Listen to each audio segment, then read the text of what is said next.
Okay, so in this video, I'll be explaining how to find the surface area volume of a rectangular prism, explaining the correlation between sum of areas and the surface area, and also figuring out how to determine costs if we were to paint the outside of a prism, the cost of the paint, I guess.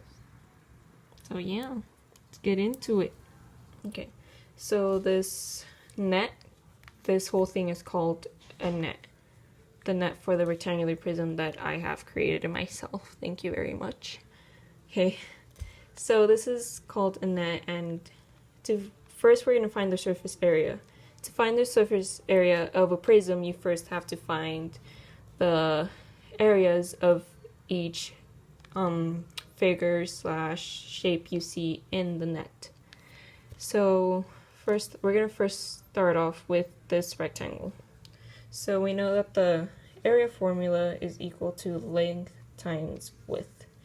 And from this rectangle, we can see that the length equals 6 centimeters. So we'll put 6 times the width, which is 8.5.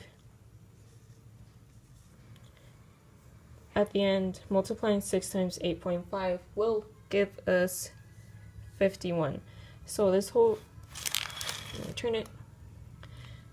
rectangle will equal to 51 centimeters squared, since we are talking about area. Okay.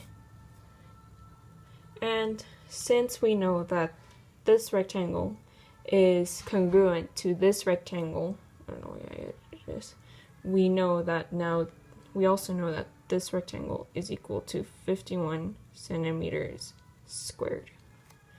Okay, so now we're going to move on to calculating this small rectangle. Okay, so we know this rectangle's length is equal to 3 centimeters.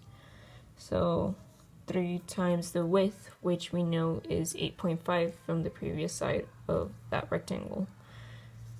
So 3 times 8.5 will equal to 25.5. So the total area of this tiny rectangle will equal to 25.5 centimeters squared, which, from knowing that, again, since this rectangle is parallel to this rectangle, we now also know that this small rectangle over here is also, the area is also 25 centimeters squared. Okay, after finding out all those 4 rectangles, now we have to find out the area of this tiny rectangle. So we know that the length is equal to 6 centimeters thanks to this rectangle. So in our equation, we would put 6 times 3, since we also know that this side over here, or this side over here, whichever you want to use, these two sides are equal to 3 centimeters, which is congruent to this side over here, which will also equal to 3 centimeters. So 6 times 3 equals 18 centimeters. From this, we know that this rectangle right here has the area equaling to 18 centimeters squared. Sorry, you can't see that. Wait, we'll rewrite it over here. We know that this rectangle too, since they are both congruent, is also equal to 18 centimeters squared. Okay, now that we have each individual area of each individual shape you can see inside the prism's net, now we have to add them all together to find the actual surface area, which surface area is defined as the total area the total area of the whole prism itself, so the whole outer layer of the prism, rectangular prism we are using. So to do that, all we have to do is just add each individual area to each other. So it would be 51 seen there plus 51 plus 18 plus 18 plus 25.5 plus 25.5.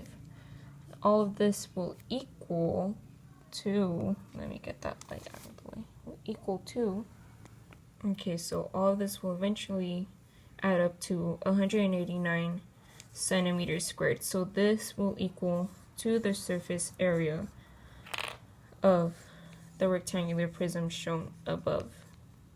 That's gross M. Cool. Now let's move on to volume.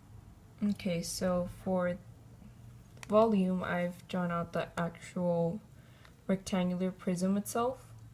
Not the best drawing, but I tried. So I've drawn out the rectangular prism itself already in 3D shape so we can understand the height, the formula better, so we can understand the volume better, since the volume is the total amount that could fit inside the prism. So we know that for the volume formula, it's equal to V, or volume is equal to length. Let me draw that a little better. Length times width times height. So from this we know that the length is equal to 8.5. So it's 8.5 times the width, 6,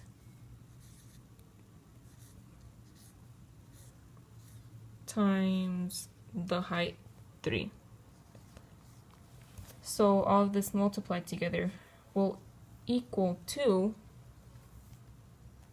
okay, so I have actually drawn out the prism itself so we can understand the volume, which is basically the amount we'll be able to fit on the inside of this prism. So we know that the formula for volume is equal to length times width times height. And from this, we know that the length is equal to 8.5 times the width, which is 6, times the height, which is 3. Height. And all of this will equal to 153.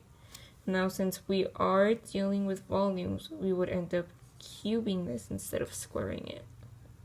So the total, or the volume, of this rectangular prism is equal to 153. So the total empty space inside this prism is 153 centimeters cubed. Okay, so just a quick recap. To find the surface area, you first have to find each separate area of the prism's net, since the net, when you dismantle a 3D prism, you can see that the net, that's what it's called, the net has different shapes. So first you have to find the area of each shape and then sum it all together. So the correlation between the sum of the areas and the surface area is that once you sum up the areas, it will give you the surface area being the outside layer of the prism. So if you were to try and figure out the cost of the paint you'll need to paint a rectangular prism, you would have to find out the surface area. Once finding out the surface area, you will know how much paint you need, thus knowing how much you have to spend for paint. Okay, now to find the volume. Finding volume meaning you actually have to have the prism in 3D shape.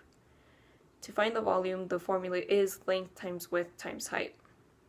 It's a pretty easy formula for a rectangular prism, at least.